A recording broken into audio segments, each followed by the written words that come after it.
네, 안녕하세요. 이재현 법무사입니다. 자, 오늘부터 3회간 헌법 기출문제 해설 강의를 시작하도록 하겠습니다. 이게 총 7회 분량이니까 문제 숫자로 따지면은 이제 140문제 정도 되고요. 3일간에 걸쳐가지고, 이게 해설을 하다 보면 조금 이제 기존에 보통 한 20문제 해설하는데 1시간 정도면 충분하거든요. 근데, 이게 좀 더 부연적인 설명까지 좀 이루어져서 좀 자세하게 이렇게 설명이 될 것 같아요. 그런데 이제 이 기출문제다 보니까 나중에 이제 혼자서 공부하실 때는 이게 어느 정도 수준이 돼야 되느냐 하면, 자, 기출문제는, 7회라 그러면요. 140문제 정도 된다 그러면은, 한 2시간 만에 다 볼 수 있어야 됩니다. 2시간 만에. 그러니까, 나중에 요걸 이제 기출문제는 계속 이렇게 반복을 하셔야 되잖아요. 반복을 하셔가지고, 내가 외우려고 해서 외우는 게 아니라, 자주 보다 보면 자연스럽게 외워져야 돼요. 그러니까 내가 따로 외우려고 노력하지 않아도 반복해서 보다 보니까 자연스럽게 기억이 되는 정도 수준까지 되면은 한 2시간 만에 다 볼 수 있습니다. 그러니까 우리 기출문제는 기본 중엔 기본이죠. 그래서 그런 걸 목표로 해가지고 내가 이걸 갖다가 뭐 3일간 강의를 들었는데 혼자 복습하시면서도 몇 날 며칠 동안 공부한다 그러면 이게 말이 안 되는 거거든요. 그러니까 기본적으로 우리가 기출문제는 아주 기초 중에 기초에 해당하는 거니까 좀 여러 번 반복을 하셔가지고 완전히 이제 문제 자체를 다 읽지 않아도 말이죠. 기출문제 나왔던 문제 같은 경우는 딱 보자마자 바로 예전에 출제했던 것 이렇게 바로 알 수 있도록 그 정도로 반복을 해주셔야 된다는 겁니다. 자, 헌법은 헌법 총론 부분이 있고 기본권 파트가 있고 통치구조 파트가 있는데 골고루 출제가 되죠. 골고루 출제가 되고 기본적으로는 이제 각 파트별로 6문제 내지 7문제 정도 나온다고 보면 20문제가 이렇게 딱 됩니다.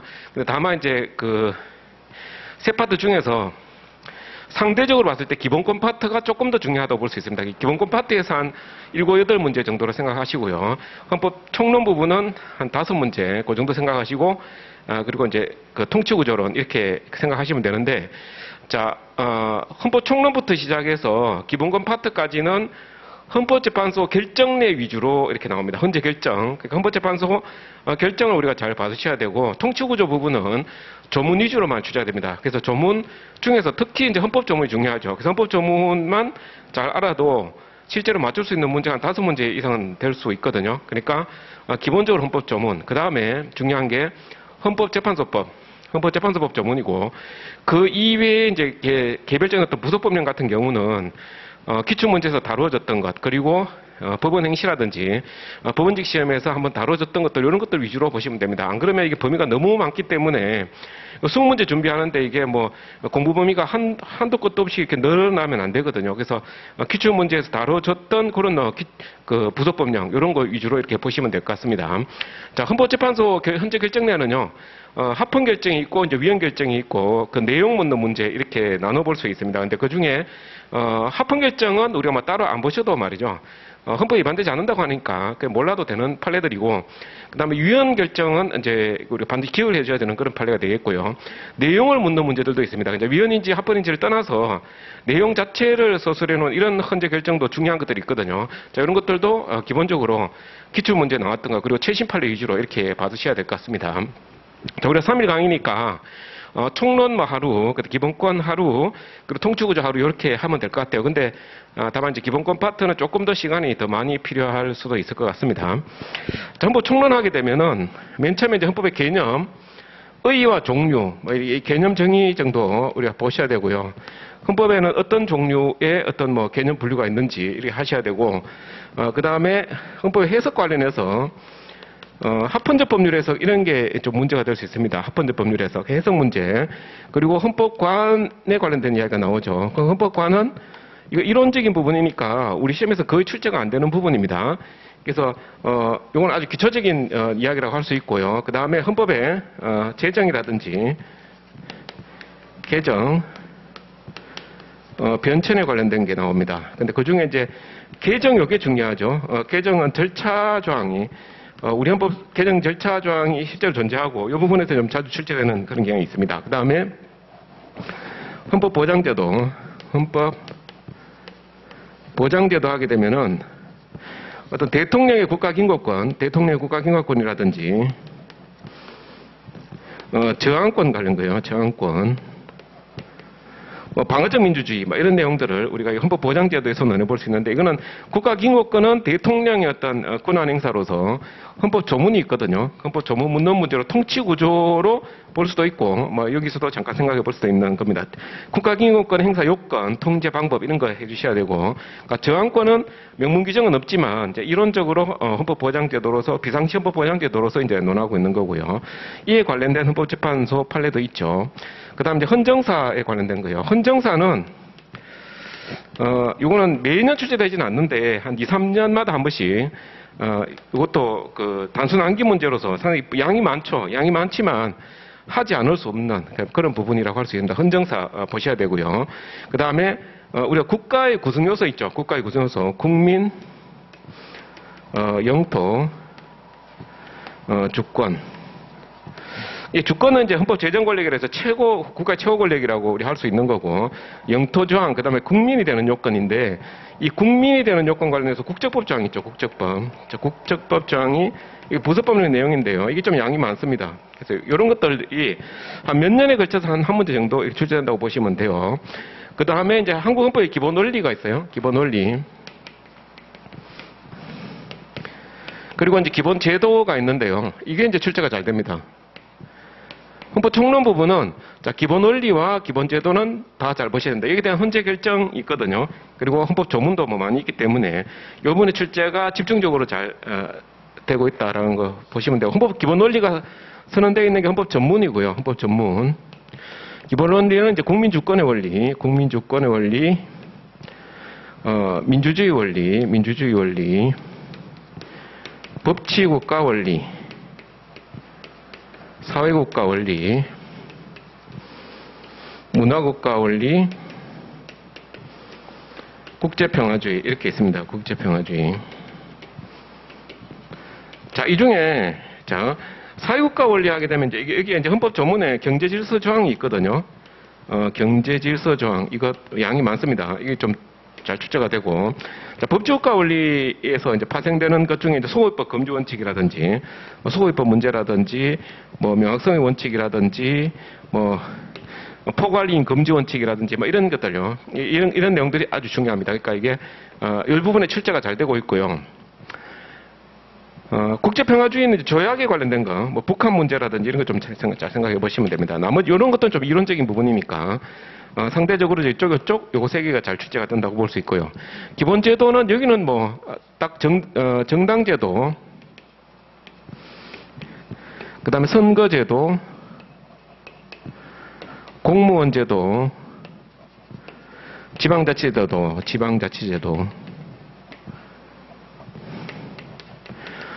이게 총론 답니다. 여기서 작게는 한 4-5문제, 많게는 6-7문제 정도 나온다고 보시면 되는데, 이게 다 하셔야 되죠. 이게 적어도 한 문제 이 정도로 추정되어 있습니다. 여기서만 한 3문제 나오고, 여기 한 2문제 나오고, 여기 한 문제 정도, 이렇게 나올 수도 있어요. 그러니까 이쪽이 워낙 중요하니까 이거 잘 보시고, 이쪽에는, 분량에 비해서는 그렇게 많이 취재되는 경향은 아닙니다. 근데 우리가 헌법을 하려고 그러면 건너뛸 수는 없거든요. 보긴 봐야 돼요. 보긴 봐야 되는데, 이 정도 좀 강약은 생각하시고 보셔야 되겠습니다. 자, 교재 바로 들어가겠습니다. 우리가 이제 문제는요, 문제 자체에 좀 더 집중하는 그런 방향으로 제가 강의도 할 거고, 실제로 여러분 공부하실 때도, 문제집은 문제 자체에 집중하세요. 그게 무슨 말이냐 하면, 내가 문제 지문에 대해서 잘 이해가 안 된다 해가지고, 이 해당 부분을 기본서를 찾아보고, 기본서에 밑줄 긋고, 기본서 확인하고, 다시 문제 풀고, 이렇게 하면 시간 너무 오래 걸립니다. 시간 오래 걸리는 만큼 또 효율도 좀 떨어져요. 그러니까 우리가 기본적으로 기본서는 좀 빠른 속도로 읽으시고요. 문제 풀 때는 문제 그 자체에 집중해가지고 지문을 완전히 그냥 자기 걸로 만들어버리는 식으로. 그러니까 이 문제집을 그냥 암기장이라고 생각하고 외우세요. 암기장에서 맨 처음에 이해를 하시고 그 다음에 외우는 방향으로. 그 헌법 조문과 같이 그 기출 문제는 문제 자체를 그냥 통째로 내가 따로 외우려고 하지 않더라도 다까지 했지만 따로 외우려고 하지 않더라도 반복하다 보면 자연스럽게 외워질 수 있도록 그 정도로 좀 해주셔야 됩니다. 자, 바로 들어가겠습니다. 자, 맨 처음에 헌정사 문제 나오는데 한 문제밖에 없죠. 근데 한 문제밖에 없네 이렇게 생각하지 마시고요. 다른데 이렇게 지문 보다 보면 중간중간에 헌정사 이야기가 불쑥불쑥 이렇게 지문으로 들어갑니다. 들어가고 실제로 이게 뭐 중요도가 낮느냐 그건 아니죠. 그러니까 출제되는 부분이니까 문제 숫자만 가지고 섣불리 판단하지 마시기 바랍니다. 제가 말씀드렸던 이 내용들 자 이런 걸 먼저 좀 생각해 보시고 하시지 절대 이제 헌법 뭐 건너뛰다 보면은요 어차피 이 시험은 상대평가이기 때문에 그 남들이 하는 만큼은 기본적으로 해주셔야 되는 겁니다. 자, 헌정사 한번 볼게요. 자, 현행 헌법인 1987년 자, 9차 개정 헌법에 관한 설명 중 옳지 않은 것은 되어 있는데요. 자, 범죄 피해자 구조 청구권 제도가 처음 규정되었다 이렇게 되어 있고, 그리고 대한민국 임시정부의 법통 개성이 처음 규정되었다. 자, 이게 지금 헌정사상 현행 헌법에서 자, 9차 개정 헌법에 관한 설명 중 옳지 않은 것은 이렇게 되어 있는데 현행 헌법에 이런 내용들이 다 있다는 거죠. 그런데 자, 3번 뭐 현대적 인권인 환경권이 처음 규정되었다 이렇게 되어 있는데 환경권은 제5공화국 때 신설이 됐던 내용입니다. 그래서 이거는 행복주권하고 환경권하고 같이 좀 생각해 보시기 바랍니다. 행복주권도 50대 들어갔죠. 행복주권하고 환경권. 자, 4번 언론 출판에 대한 허가나 검열과 집회결사에 대한 허가는 인정되지 않는다는 조항이 부활되었다. 예전에 있다가 말이요. 유신헌법 때 이게 삭제가 됐다가 다시 이제 부활됐다라는 거고요. 그 다음에 헌법재판제도는 현행 헌법에 최초로 규정된 것이 아니다 이렇게 되어 있는데요. 헌법재판제도는 우리 뭐 제1공화국 때부터 있었죠. 다만 이제 헌법위원회 10대 헌법위원회가 있었고 2공화국 때 헌법재판소가 헌법에 규정되어 있습니다. 헌법재판소가. 그리고 3공화국 때는 대법원에서 위헌부분 심판 같은 걸 담당했다는 거 이런 거 좀 알아두셔야 되겠습니다. 자, 그 다음에 국가 형태와 구성 요소. 이건 제가 국민 영토 주권 관련해서 국민이 되는 요건, 국적법 내용을 좀 숙지해 주셔야 된다고 말씀드릴 수 있습니다. 자, 1번 볼게요. 자, 병력을 기피할 목적으로 대한민국 국적을 상실하였거나 이탈하였던 자에 대한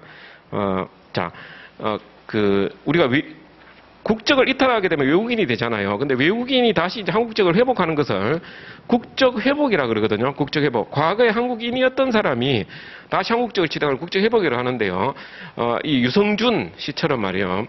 병역 이탈 목적으로 만약에 국적을 이탈한 사람은 다시 국적 회복할 때 그 회복 허가해주지 않는다는 규정이 있습니다. 자, 허가는 재량상에다 되는데 이게 틀렸습니다. 자, 병력 이탈하려고 병역 의무를 면하려고 만약에 국적 이탈했다 하면 회복해주지 않는다는 필요적으로 국적회복 금지사항으로 규정이 되어 있다는 겁니다. 이 유성준이하고 관련되어 있는 그런 지문이라고 할 수 있습니다. 자, 그 다음에 2번 보시면 그러니까 재량상이다 하니까 틀린 겁니다. 이거는 절대적으로 금지사유로 되어 있습니다. 자, 귀화가는 외국인에게 외국인이 한국적 취득하는 게 귀화라고 하는 거예요. 귀화. 귀화가는 외국인에게 대한민국 국적을 부여함으로써 국민으로의 법적 지위를 포괄적으로 설정하는 행위고 국적법 등 관계법령 어디에도 외국인에게 대한민국 국적을 취득할 권리를 부여하겠다고 볼 만한 규정이 없기 때문에 법무부 장관은 귀화 신청인의 귀화 요건을 갖췄다 하더라도 귀화를 허가할 것인지 여부에 대한 재량권을 갖는다. 자, 이것도 많이 취했던 내용입니다. 자, 귀화 부분에 대해서는 법무부 장관의 허가 사항으로 되어 있는데요. 허가를 하기 위해서는 재량권이 있다야 되는 거죠. 귀화 요건을 갖췄다 하더라도 허가 여부에 대해서는 대한민국 국민을 인정하기 위한 그 요건에 대해서는 재량을 갖는다. 기속행위가 아니라 재량행위다라는 겁니다. 이것도 많이 취재했던 지문에 속합니다. 자, 외국인의 대한민국 국민인 배우자와 적법하게 혼인한 후 3년이 지났을 때, 자, 혼인한 후 3년이 지나면요. 대한민국에 1년간 거주하게 되면, 1년간 거주 요건을 충족하게 되면, 간이기화를 할 수 있습니다. 간이기화. 자, 기화는요, 일반 기화가 있고, 간이기화가 있고요. 간이기화가 있고, 특별기화가 있어요. 특별기화. 근데, 일반 기화는 5년 거주 요건이 필요하고요. 간이기화는 다시, 이 중에 이제 일반 간이기화가 있고, 이 중에 다시 일반 간이기화가 있고요. 혼인에 의한 간이기화가 있어요. 혼인에 의한 간이기화. 그래서, 혼인한 상태로, 자, 여기 보면은, 혼인한 상태로 3년이 지나면 1년간 거주요건 충족하면 된다. 이런 이야기인데, 자, 이 거주요건을 보면 5년간 거주요건이 있고요. 일반 간이기화는 3년간 거주요건이고, 혼인에 의한 간이기화는 2년, 1년 이렇게 줄여주는 규정이 있어요. 그래서 거주요건이 5년, 3년, 2년, 2년 이런 식으로 줄어드는데요. 혼인한 후 3년 지나면 이제 1년만 경과하면 돼요. 1년만 거주하게 되면, 쉽게 한국 국적을 취득할 수 있도록 되어 있고요. 특별기화는 이런 거주기간 요건은 없고 이 주소만 있으면 돼요. 주소. 한국에 주소만 있으면 특별기아 요건을 충족하게 됩니다. 그리고 혼인에 의한 간이기아 문제입니다. 혼인하고 3년이 지났다. 그랬을 때는 혼인한 상태로 1년 이상 계속 주소가 있으면요, 한국제 취득할 수 있도록 돼 있어요. 그러니까 이건 지금 반대로 지금 적어놨죠. 이제 같은 내용을 이제 뒤집어서, 그러니까 1년 지나지 않으면, 자, 1년 계속의 주소가 없는 경우는 간이기아 허가 요건을 충족하지 못한다. 그러니까 1년 지나면 충족하는 거고, 그러니까 같은 내용이 되겠습니다. 자, 부도는 뭐가 대한민국 국민이었던 외국인이 대한민국 3년 이상 계속해서 주소가 있을 때는 간이기아 허가를 받을 수 있다. 이게 바로 일반 간이기아가 됩니다. 그래서 5년 거주 요건은 일반 기아 요건, 간이기아 중에 다시 3년짜리가 있고 2년짜리, 1년짜리가 있다. 그래서 그 2년짜리, 1년짜리 요거는 2년, 1년은 혼인에 의한 간이기아다는 거죠. 그러니까 여기 지금 요 지문에서 이야기한 거는 요걸 이야기하고 있는 거죠. 3년간 거주 요건, 부도는 뭐가 대한민국 국민이었던 사람은 3년간 거주 요건 갖추면은 한국 국적을 취득할 수 있도록 되어 있는 겁니다. 자, 복수 국적자는 대한민국 법령 제정에서 대한민국 국민으로만 처우한다는 규정이 있어요. 자, 예외적으로 지금 복수국적을 허용하고 있어요. 국적법에서. 근데 이때, 복수국적을 가지고 있는 경우에 한국인으로 처우한다는 거죠. 법령 제정에서 대한민국 국민으로만 처우한다. 자, 2번 문제 보겠습니다. 국적에 관한 설명이 옳지 않은 것은, 자, 출생 당시에 부도는 뭐가 대한민국 국민인 자. 자, 이게 바로 이제 속인주의죠. 속인주의. 그러니까, 부도는 뭐가 대한민국 국민이면 이제 한국국적을 취득할 수 있다는 거고요. 부모가 모두 분명하지 않은 경우, 국적이 없는 경우에 대한민국에 출생한 자는 출생과 동시에 대한민국 국적을 취득한다 되는데 이게 이제 예외적인 속지주의라고 할 수 있습니다. 속인주의 원칙이고, 그러니까, 예외적으로 대한민국에서 출생한 사람을 한국 국적을 인정하고 있다는 겁니다. 자, 대한민국 국민이 아닌 자로서 대한민국 국민이 부도는 뭐에 의해서 인지된 자가, 자, 인지는 신고에 의해서요. 인지에서 신고를 하면 대한민국 국적을 취득할 수 있는 조항이 있습니다. 자, 인지된 자가 대한민국에서 미성년이고 출생 당시에 부도는 뭐가 대한민국 국민이었던 경우에는 법무부 장관 신고함으로써 대한민국 국적을 취득할 수 있습니다. 신고주의. 인지는 신고주의. 인지는 신고에 의해서 대한민국 국적을 취득할 수 있습니다. 이것도 이제 약간 지역적인 조문이지만 봐두시고요.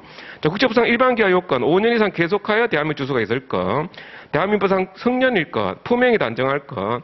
자신의 자산이나 기능에 의하거나 생계를 같이 하는 가족에 의존하여 생계를 유지할 능력이 있을 것, 그 능력과 대한민국 풍습에 대한 이해 등 대한민국 국민으로서의 기본성을 갖추고 있을 것이다 돼 있는데요. 요거는 이제 조문 자체가 지금 조금 개정된 내용이 있습니다만, 개정된 내용 요 이전에 원래 있던 조문 그대로 지금 옮겨놓은 거거든요. 이게 두 문자로 5년 이상 거주 요건, 그 다음에 5 성품 생소 이렇게 제가 두 문자를 만들었어요. 그래서 이 성년일 것, 그다음에 품행이 단정할 것, 이 생계 유지 능력이 있을 것, 기본 소양을 갖출 것, 그래서 5 성품 생소. 최근에 이제 약간 개정이 돼서 추가된 요건도 있습니다. 추가된 요건은 뭐 국가안전보장 지소유지 공공군이 뭐 이게 여기 비춰가지고 뭐 기하를 허용할 그런 요건이 갖춰져야 된다라든지 이런 것들을 우리가 좀 더 추가해서 보시면 되겠습니다.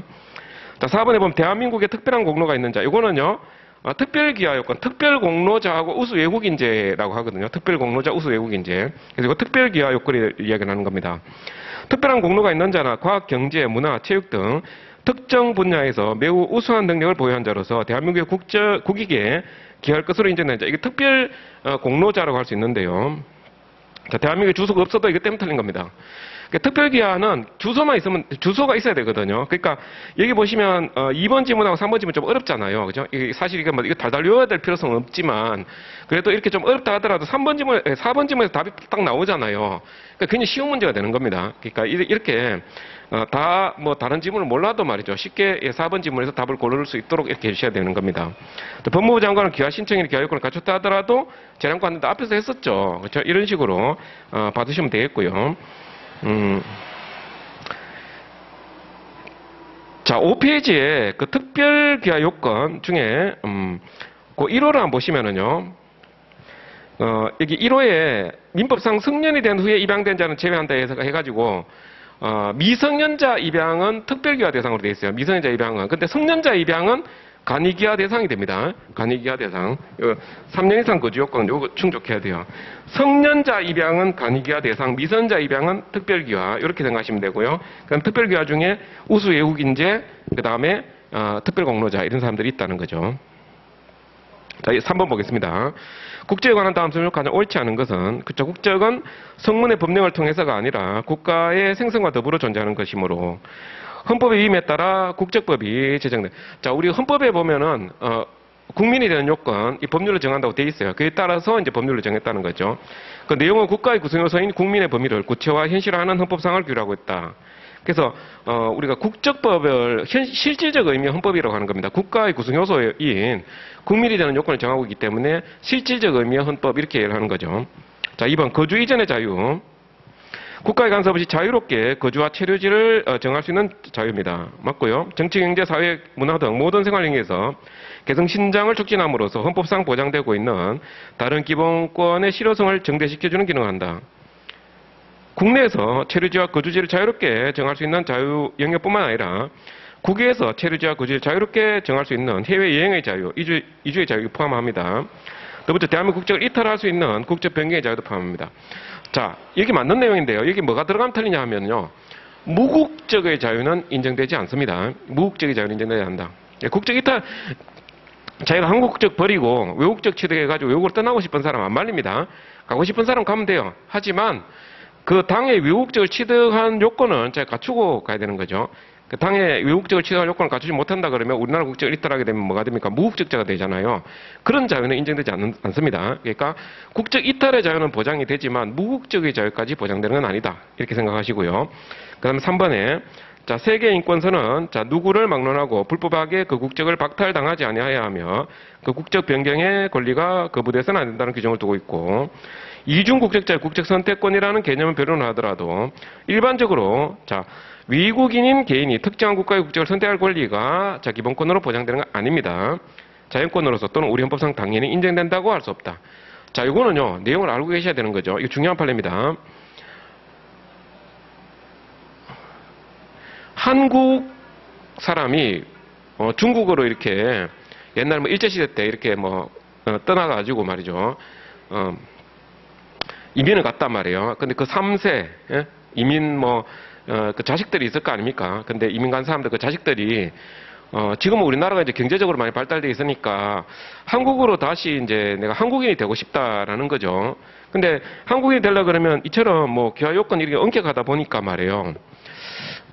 나는 그래도 우리 조상이 한민족이니까 한국 국적을 좀 쉽게 취득할 수 있도록 하는 특별법을 좀 만들어 달라 이렇게 이제 다툰 거예요. 이 다퉜더니 이제 헌법재판소에서 이렇게 판시하고 있는 겁니다.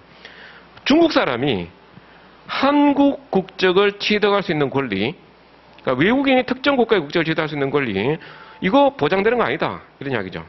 그런 권리가 인정되지 않기 때문에 그런 어떤 특별법을 제정할 의무가 없다라는 겁니다. 그래서 헌법소원으로 이걸 다툴 수가 없다라고 하는 거죠.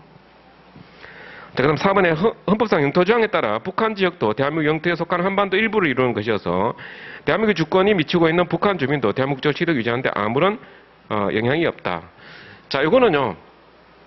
북한은 우리가 법적으로 봤을 때 대한민국 영토는 한반도와 그 부속 도서한다 이렇게 되기 때문에 북한도 대한민국 영토죠. 그러니까 북한 주민도 처음부터 대한민국 국민입니다. 근데 이제 여기 4번 지문처럼 이렇게 하면 좀 쉬운 문제가 되지만 자, 조심해야 될 게 이제 이런 식으로 나오면 틀릴 수 있으니까 조심하세요. 자, 남북 통일이 됐을 때 북한 주민은 쉽게 좀 국적 회복을 허용해줘야 된다 이러면 틀립니다.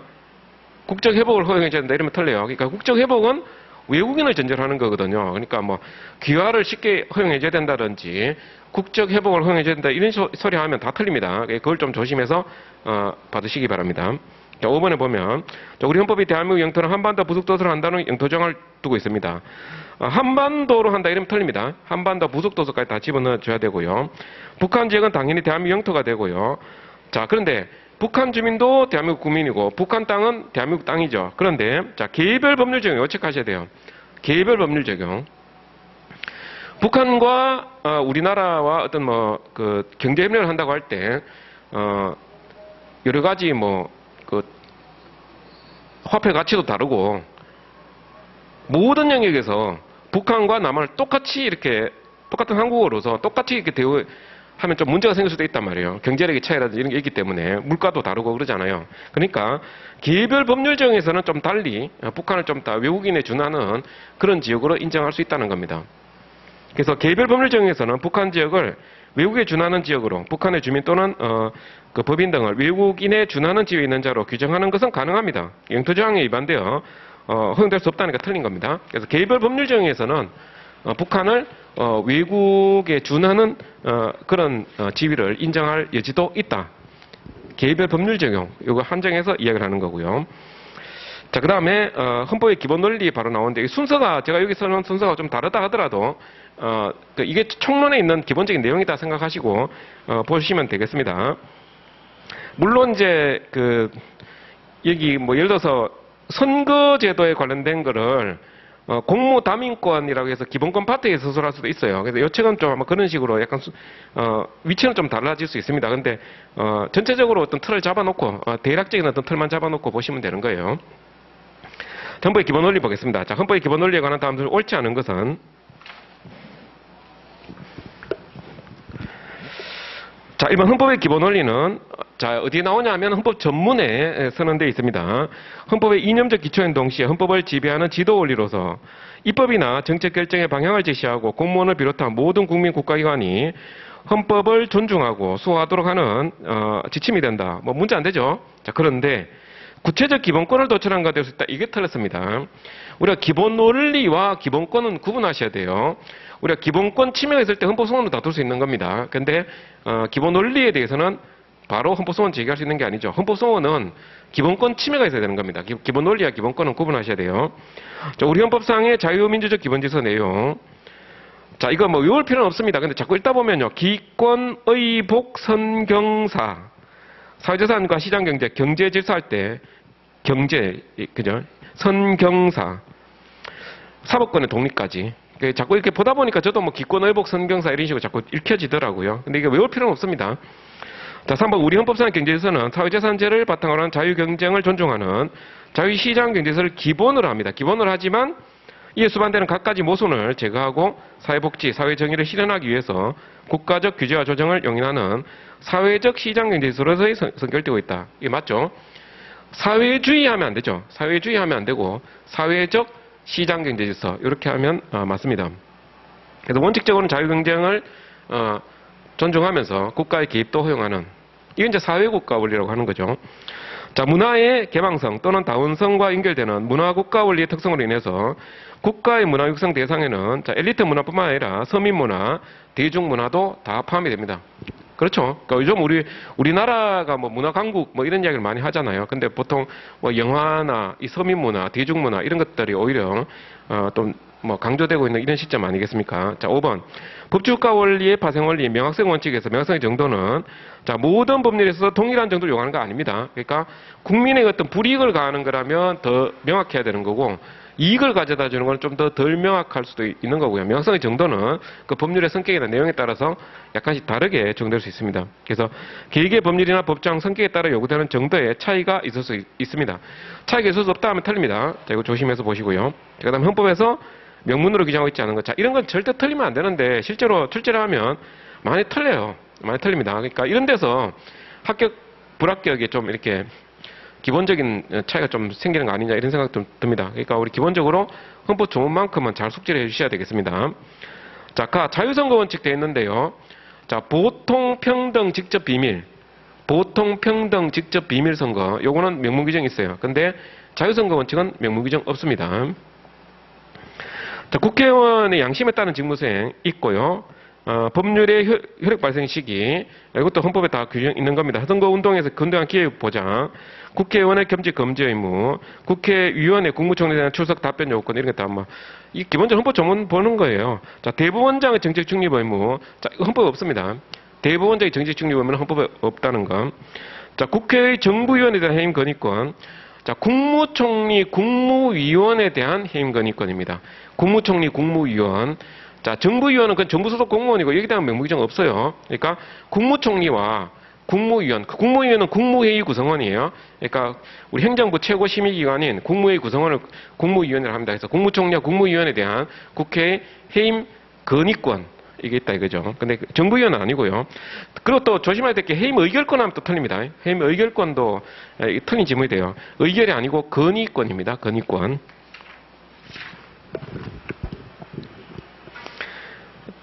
자, 그 다음에 헌법의 기본 원리에 관한 설명 중 옳지 않은 거 3번 문제입니다. 자, 우리 헌법상 자유민주 기본질서, 자, 귀권, 의복, 선경사. 이게 계속 나온다 그랬죠. 그래서 제가 외우지 마시라 그랬습니다. 근데 우리가 반복하다 보면 자연스럽게 외워지는 그런 형태. 자, 이번에 보면 중복이죠. 아까 봤던 지문 똑같습니다. 이처럼 나왔던 지문 또 나올 때는 이건 뭐 눈도장만 찍고 넘어가셔도 되겠습니다. 자, 3번 지문 반복이죠. 이것도 또 나왔던 거 또 나왔습니다. 자, 4번 지문 한번 볼게요. 자기 책임의 원리. 내가 책임질 수 있는 어떤 과실이 있다든지 이런 책임 원인이 있을 때 책임을 져야 되는데 다른 사람이 잘못한데 내가 대신 책임을 져준다. 이렇게 되면 이제 자기 책임 원칙에 반한다 이런 이야기를 할 수가 있는 거죠. 내가 책임질 사유가 없는데도 불구하고 책임을 지는 이런 일이 발생하면 이게 자기 책임 원리에 반한다 이런 이야기를 할 수 있습니다. 자, 자기 책임 원리는 인간의 자유와 유책성 그리고 인간의 존엄성을 진지하게 반영할 권리로서 그것이 비단 민사법이나 형사법에 국한된 원리가 아니라 근대법의 기본 이념으로서 법치주의에 당연히 내재하는 원리다. 이에 반하는 제재는 그 자체로서 헌법 위반을 구성한다. 그러니까 자기 책임 원칙에 반하면 위헌이다 이런 이야기죠. 따로 외우고 이런 걸 외워서 푸는 게 아니죠. 이런 문제는. 이렇게 읽어보시면 되고요. 헌법의 기본 원리. 자, 또 나왔네요. 중복입니다. 자, 헌법의 이념적 기초인 동시에 헌법을 지배하는 지도 원리로서 입법이나 정책 결정 방향 맨 마지막에 뭐라고 되어 있습니까? 구체적 기본권을 도출하는 근거가 될 수 있다. 틀렸죠?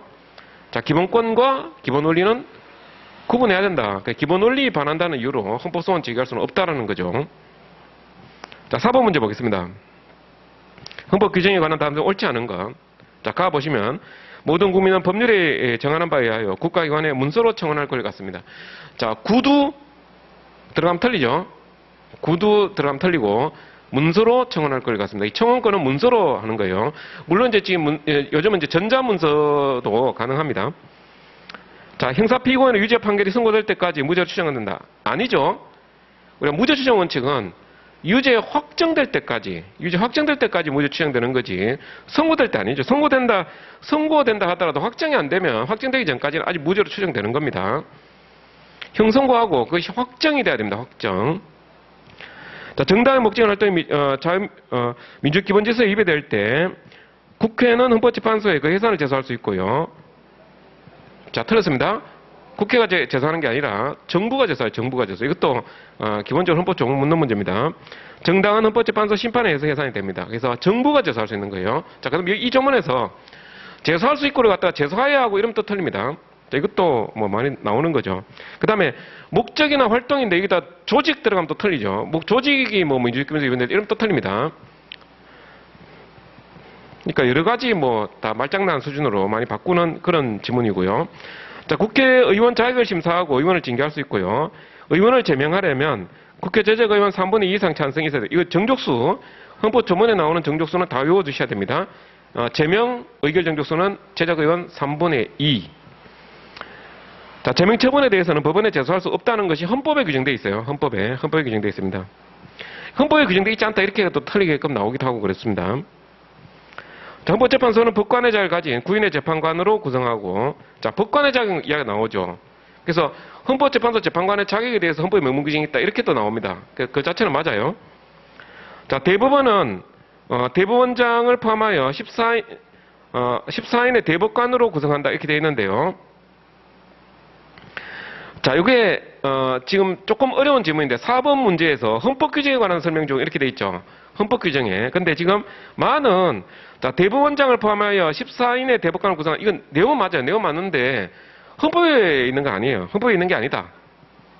헌법에 이런 규정을 두고 있는 건 아니기 때문에 이게 법원조직법에 나오는 거거든요. 그러니까 틀린 질문이 됩니다. 이게 좀 어렵죠. 자, 그런데 함정 빠지시면 안 되겠습니다. 헌법에 있느냐, 법률에 있느냐 이걸 묻는 문제예요. 그래서 헌법에 있는 걸 묻다 보니까 아마가 틀린 문제가 되겠습니다. 자, 내용상으로 봤을 때는 대법원은 대법원장을 포함하여 14인의 대법관 이렇게 하면 뭐 내용상으로 봤을 때는 맞아요. 근데 헌법에 있는 거 아니다 이런 이야기죠. 자, 그다음 5번 문제 한번 보겠습니다. 자, 이게 또 중복이죠. 원래 기출 문제인데요. 자, 자유민주 기본질서 모든 폭력적 지배와 자유적 지배, 방과 단체 1인 독재, 이걸 일당 독재를 배제한다. 다수 의사에 의한 국민의 자치, 자유권, 자유평등의 기본 원칙에 의한 법치주의적 통치 질서를 말한다. 문제 안 되죠? 자, 구체적으로 기권, 의복, 선경사 뭐 나왔던 지문 또 나오는 거고요.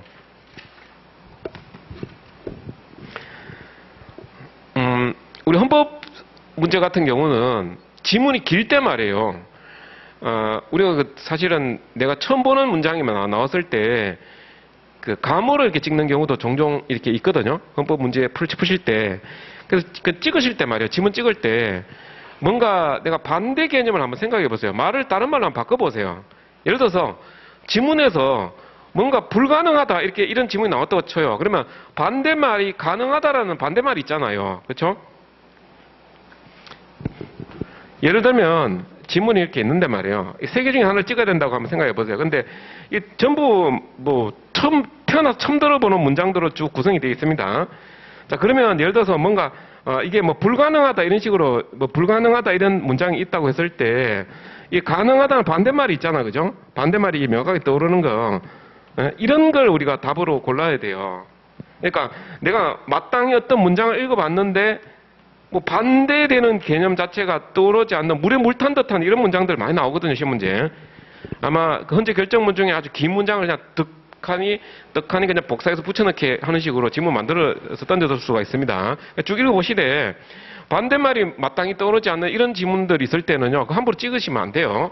그러니까 혹시라도 이 많은 단어들 중에서 하나가 틀렸겠지 이런 식으로 푸시면 안 됩니다.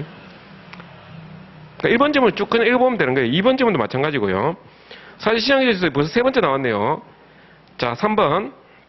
우리 헌법은 사회국가 원리를 명문으로 규정하고 있지는 않습니다. 이것도 중요해요. 사회국가 원리를 우리 헌법에서 명시하고 있지는 않습니다. 그런데 사회적 기본권을 보장하는 방법으로 사회국가 원리를 도입하고 있습니다. 구체화된 여러 표현을 통해서 사회국가 원리를 수용한 것을 평가할 수는 있습니다. 그런데 명시하고 있지는 않다는 거고.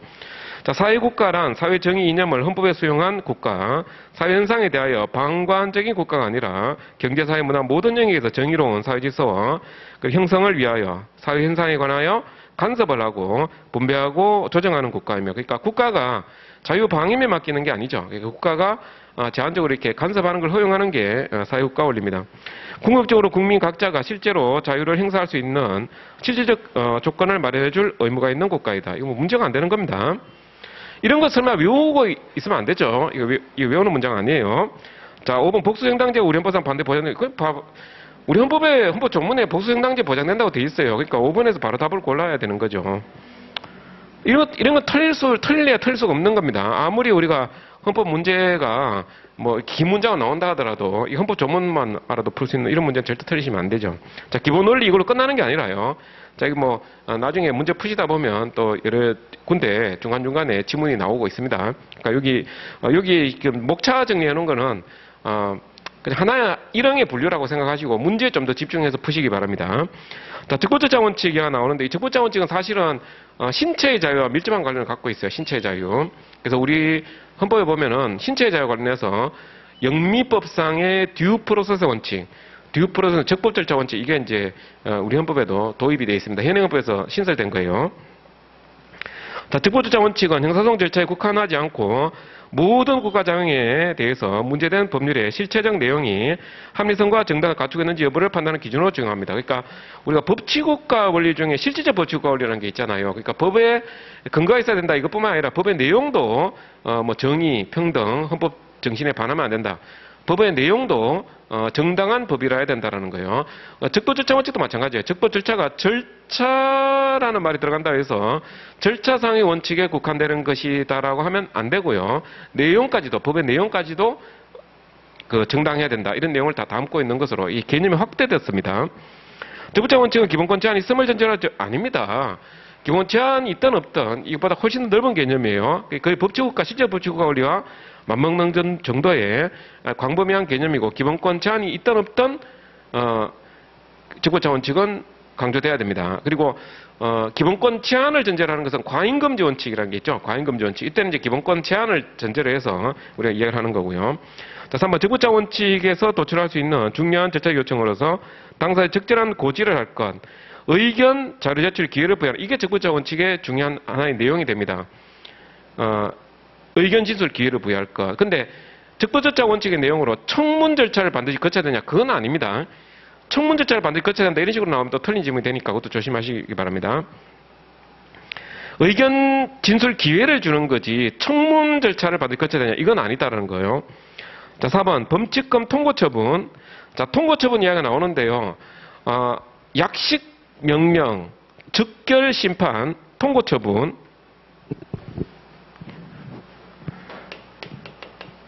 약식 명령, 즉결 심판, 통고 처분. 자, 이게 전부 합헌. 헌법에 위반되지 않습니다. 간이한, 그러니까 경미한 범죄에 대해서 간이한 형사소송 절차다 이렇게 생각하시면 되고요. 세부적인 절차는 몰라도 됩니다. 이거 형사소송법 할 때 나중에 하셔야 되는 거고요. 근데 헌법에 위반되지 않는다 이렇게 알고 계시면 되겠습니다. 구체적인 절차는 형사소송법에서 하는 거고요. 헌법에서 할 내용은 아닙니다. 그 양 자체가 그냥 이게 헌법에 위반되지 않는다. 간이한, 그러니까 경미한 범죄에 대해서 간이한 소송 절차다 이렇게만 알고 계시면 돼요. 자, 통고처분은 뭐냐면 임의적으로 예를 들어서 뭐 벌금 5만 원 있다고 치면은요. 너 5만 원 낼 거야 안 낼 거야? 네 마음대로 알아서 해라 이런 식의 이야기예요. 그러니까 반드시 이렇게 강제를 하는 게 아니고요. 낼 테면 내고 안 내면은 고발하겠다. 고발하게 되면 이제 정식 재판 절차로 넘어가게 되는 거예요. 형사사건 넘어가는 겁니다.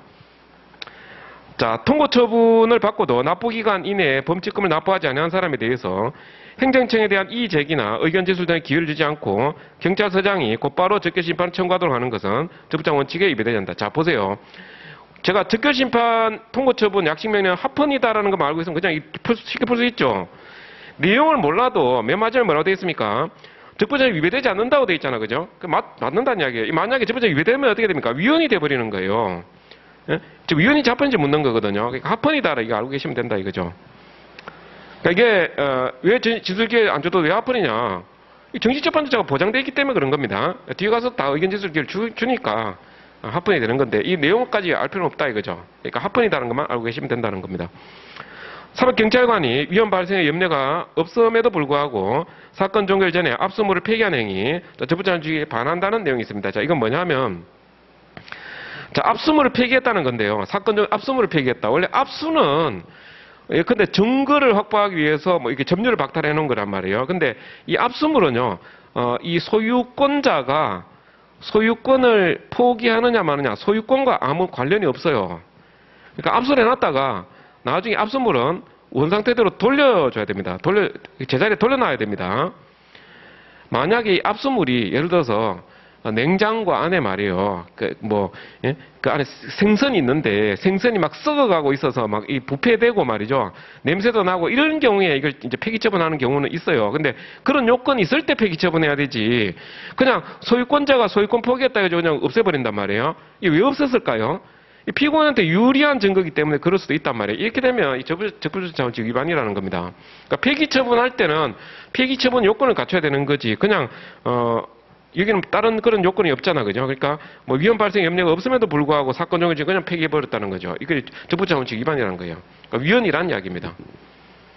나중에 압수물은 환부해야 됩니다. 돌려줘야 됩니다.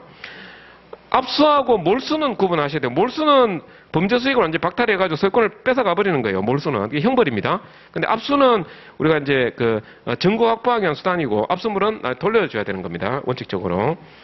자, 이번에 그럼 법치국가 원리에 관한 다음 중 옳지 않은 것은 법치국가 원리는 국가 작용이 법에 의해서 이루어진다는 것을 의미한다.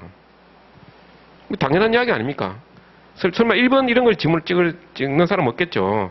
자, 시정법이 규율하고자 하는 내용이 명확하여 다의적으로 해석 적용돼서는 안 된다는 명확성 원칙, 법적 원리에서 파생되는 원칙입니다. 그래서 법 규정은 명확해야 된다는 거고, 이 명확성이라는 건 최소한도의 명확성만 갖추면 됩니다. 최대한 명확성 아니고요. 최소한도의 명확성만 갖추면 된다. 자, 3번. 헌법 제75조에서 규정된 포괄이익 검증원칙. 혹시 이 지문에 제 몇 조 나오는 거 있죠. 숫자 이런 거는 외우지 마세요. 이런 걸 묻지는 않습니다. 자, 법률의 명확성 원칙이 행정입법에 관하여 구체화된 특별 규정이다. 행정입법이라는 것은 우리가 입법이라고 할 때는요, 법률은 국회에서 의결을 해가지고 국회에서 만들지만 세부적인 사항은 명령이나 규칙에 임할 수 있다는 거죠. 명령 규칙에다가. 근데 이 명령은 이제 대통령이나 국무총리나 행정안보 장관이 이 명령을 만든단 말이에요. 그러다 보니까 이게 이제 행정부에서 입법장을 한다 해서 이걸 행정입법이라고 부르는 거예요. 행정입법. 법률이 이 명령에다 위임을 할 때는 구체적으로 위임을 해야 돼요. 구체적으로 위임해야 되고, 포괄적으로 위임하게 되면은 국회 입법 권한을 행정부에다 통째로 넘겨주는 셈이 되니까 이게 상권 분리 원칙상 문제가 됩니다. 그래서 이거 위임할 때는 구체적으로 위임을 해야 된다라는 거예요. 포괄 위임하면 이거 위헌이 됩니다. 자, 그럼 4번에 보시면 법령에 따른 개인의 행위가 국가에서 일정 방향으로 유인된 신뢰 행사로 볼 수 있어 특별히 보호 가치가 있는 신뢰이익이 인정된다면 아무리 법적 상태의 변화에 대한 개인의 예측 가능성이 있더라도 그 개인의 신뢰는 언제나 보아야 된다. 자, 여기 보면 예측 가능성이 있다는 거잖아, 그죠? 우리가 국민 입장에서 이런 그 국가가 어떤 정책을 시행한다고 할 때 이건 바뀔 수 있다. 정권이 바뀌면 이거 바뀔 수 있다. 국민은 예측 가능성이 있다는 거죠. 이렇다면 어떤 그 신뢰 보호에 대해서 어느 정도 좀 완화될 수도 있는 겁니다. 언제나 보호된다 해가지고 좀 극단적인 표현이 되기 때문에 틀린 질문이 되겠습니다. 그러니까 국가가 국민을 갖다 일정한 방향으로 이렇게 유인된 그 국민의 한쪽의 방향으로 이렇게 유인하는 이런 행위가 있을 수 있다는 겁니다. 예를 들면은 뭐 우리 코로나 바이러스 지금 상황에서 뭐 백신을 맞으세요 이렇게 홍보를 하는 거 이런 것들도 어떻게 보면 국민을 일정한 방향으로 이렇게 유도하는 거잖아요, 그죠? 근데 이러한 어떤 여러 가지 정책들에 대해서 국민이 나중에는 바뀔 수 있다라는 어느 정도 예측할 수 있다 이렇게 본다면 국민의 신뢰는 언제나 보아야 되는 건 아니다는 거죠. 그러니까 이게 언제나 때문에 틀린 거라고 볼 수 있습니다. 개인의 어떤 예측 가능성이 있을 때는 그 신뢰는 언제나 보아야 될 필요성은 없다. 그러니까 이 극단적인 표현 때문에 틀린 거고요. 자, 이런 거 외우려고 하지 마세요. 그냥 리글 마인드로 그냥 풀어주시는 문제가 되겠습니다. 자, 그 다음에 5번 지문은 중요한 내용이죠. 이게 진정소위법하고 부인정소위법 이야기입니다. 자, 진정소위법은 이미 완성된 사실관계. 이미 완성된 사실관계에 대해서 나중에 새로운 법률을 만들어가지고 시간적으로 거슬러 올라가서 소급 적용하는 거. 이건 진정소위법이고요. 이거는 원칙적으로 위헌입니다. 위헌이고, 이거 원칙적으로 위헌이고 예외적으로 합헌이 되죠. 부진정소위법은 과거로부터 계속 진행 중인 사실관계에 대해서 기존의 법률과 다른 규율을 하는 거죠. 새로운 규율을 한다. 새로운 규율을 하게 된다는 거죠.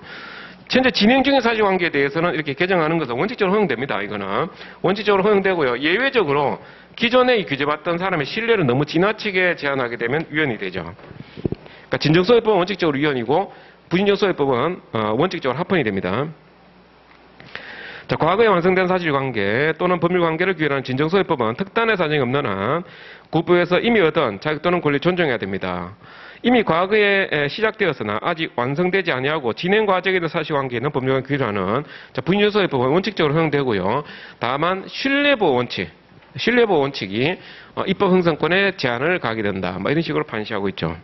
자, 특단의 사정이 없는 한 국법관계 내지 국법상 기대이익을 존중해야 될 입법 의무가 없습니다. 이거 조심하셔야 돼요. 이게 요거는 이제 별표를 잘 터주셔야 됩니다. 이게 어떤 식으로 나올 수 있냐면 국법상의 기대이익을 존중할 의무가 있다. 부진정소위법에서 이런 말을 하면 틀립니다. 부진정소위법은 입법 형성권을 더 강조합니다. 입법 형성권을 강조를 하고 신뢰보호 관점에서 그 입법 형성권을 제한이 이루어진다. 입법 형성권에 대한 제한이 이루어진다. 이런 식으로만 알고 계셔야 돼요. 이거 시험 문제 잘 나오니까 안 틀리게끔 조심해 주셔야 됩니다. 자, 다시 한번 말씀드리지만 부진정소위법에 대해서 기존의 신뢰 기대이익을 존중해야 될 의무가 있다. 이러면 틀립니다. 제가 실제 모의고사 내면 많이 틀리는 지문 중에 속합니다. 이거 기출문제도 많이 나왔던 내용이에요. 기존의 기득권, 기대이익을 기존에 어떤 규제받던 사람들의 신뢰를 보호해야 될 신뢰보호, 이게 더 우선하는 게 뭐냐면 진정소위법이에요. 진정소위법. 그러니까 부인정소위법은 입법 형성을 더 강조하는 겁니다. 자, 3번 우리 헌법은 경제 주체의 경제상의 창의의 존중함을 기본으로 하고, 자, 국민경제상 긴절한 필요가 있어 법률로 규정하더라도 사연기업을 국유 또는 공유로 이전하는 인정되지 않는다. 틀렸죠? 자, 우리 헌법은 경제주체의 창의 존중함 기본으로 하고요. 국민경제상 긴절한 필요가 있어 법률로 규정할 때 사연기업을 국공유할 수 있습니다. 헌법 조문에 있는 내용이에요. 헌법 조문에 있는 내용. 자, 그 다음에 차경농지의 양도소득세 면제 대상자를 농지 소재지에 거주하는 거주자로 제한하는 것. 자, 외지인의 농지 투기를 방지하고 조세 부담을 덜어주어 자, 농업과 농촌을 활성화하게 한 것이기 때문에 그 경자 유전의 원칙에 위배되지 않는다. 자, 이런 내용은 몰라도 되겠습니다. 자, 우리가 합헌 결정례하고 위헌 결정례 중에서요, 위헌인지 합헌인지만 알면 되는 문제, 그 중에 합헌 결정례는 따로 안 하셔도 돼요. 이거 외우려 하지 마시고요. 자, 이런 내용들은, 이런 법률도 있다. 이렇게 이 정도 그냥 체크하고 넘어가시면 되겠습니다.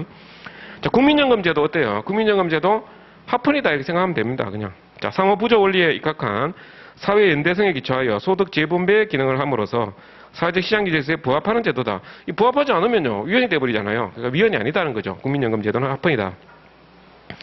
국민연금에 가입을 강제하는 법률 조항은 시장기질서에 위배되지 않습니다. 합헌. 헌법 제119조 2항에 규정된 경제시 간의 조화를 통한 경제민주화 이념. 자, 이거 중요한 지문이에요. 경제 영역에서 정의로운 사회의 질서를 형성하기 위한 추구할 수 있는 국가 목표로서 개인의 기본권을 제한하는 국가행위를 정당화하는 법규입니다. 이거 조심하셔야 돼요. 자, 경제의 민주화 이념을 근거로 해서 국민의 기본권을 제한할 수 있느냐? 제한할 수 있다고 봐야 되겠죠? 제한할 수 있다고 봐야 돼요. 그러니까 여기서 국민의 기본권을 제한하는 근거기범이 된다는 이야기거든요. 근데 이걸 제가 왜 조심하셔야 되냐 하면, 자, 시험 지문 어떻게 나오냐면요. 자, 개인의 기본권을 제한하는 국가행위를 정당화하는 법규범이 아니다. 이렇게 나올 수 있어요.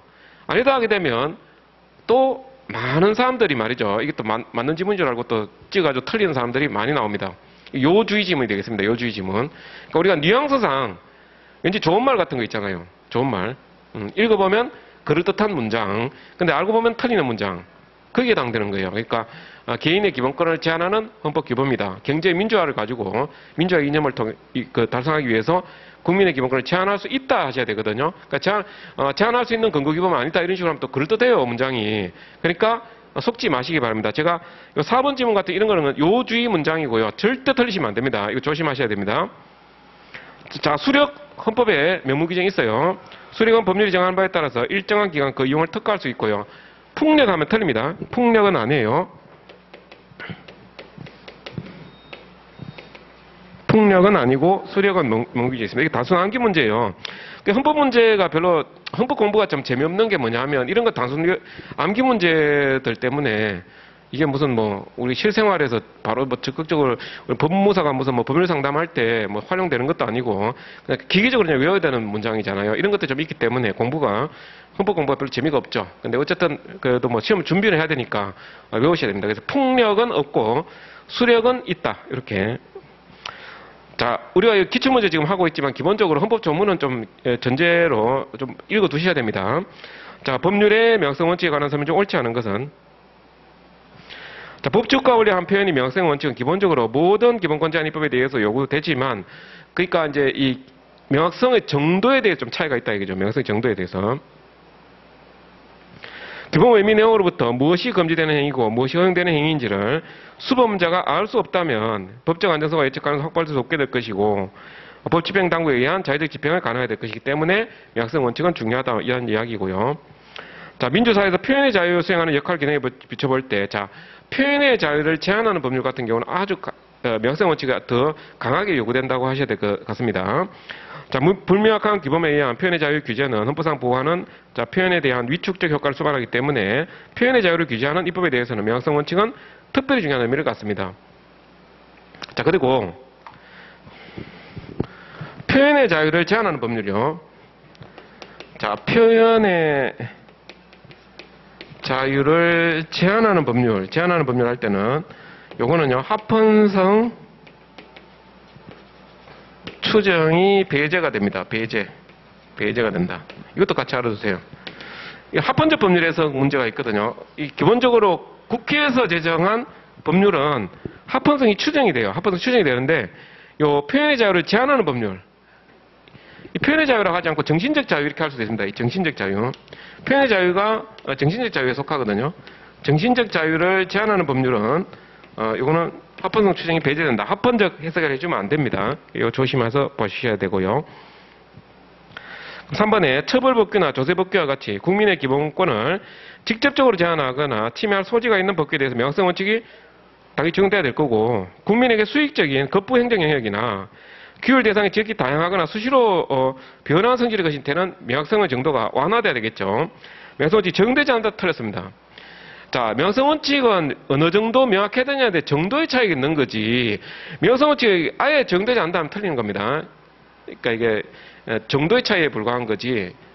적용은 된다. 그러니까 법 규정을 갖다가 불명확하게 규정해도 된다 이런 뜻은 아니다는 말이에요. 자, 4번에 모든 법규만의 문헌을 순수한 기술적 개념만으로 구성하는 것은 입법 기술적으로 불가능하다. 바람직하지도 않다. 어느 정도 가치 개념을 포함한 일반적 기본적 개념을 사용하지 않을 수 없다. 그래서 우리 민법에 보면 왜 권리남용 금지라든지 사회 선량 풍속 기타 사회질서 할 때는 굉장히 불확정 개념이라 그러죠. 불확정 개념. 넓은 개념을 이렇게 쓰고 있는 겁니다. 명확성 원칙이란 자, 이거 조심하셔야 됩니다. 최소한입니다. 최소한. 이 최대한 하면 틀려요. 최대한 하면 틀리고 최소한도의 어떤 명확성을 갖추면 헌법에 위반되지 않는다 이렇게 보셔야 됩니다. 그 다음에 법문원이 법관의 해석을 통해서 그 의미는 확인해 낼 수 있다. 그러면 명확성 원칙이 위반되지 않아요. 해석이 해석자의 어떤 자의에 의해서 뭐 이렇게 개념이 좌지우지 될 수 있지 않으면 그 정도가 아니라면 이제 명확성 원칙이 위반되지 않는다고 보는 겁니다. 개인적인 취향에 따라 좌우될 가능성이 없다면 명확성 원칙에 반한다고 할 수 없다. 자, 음란 개념이요. 음란 개념은 명확하다고 봅니다. 이거 명확성 원칙에 위반되지 않고요. 저속하게 되면 이 저속은 명확성 원칙이 위반됩니다. 저속한 것은 명확성 원칙이 위반된다. 이런 것도 시험 문제 잘 나왔던 것들이고요. 자, 여기까지 좀 쉬었다가 5번 문제 계속 보겠습니다. 좀 쉬었다 보겠습니다.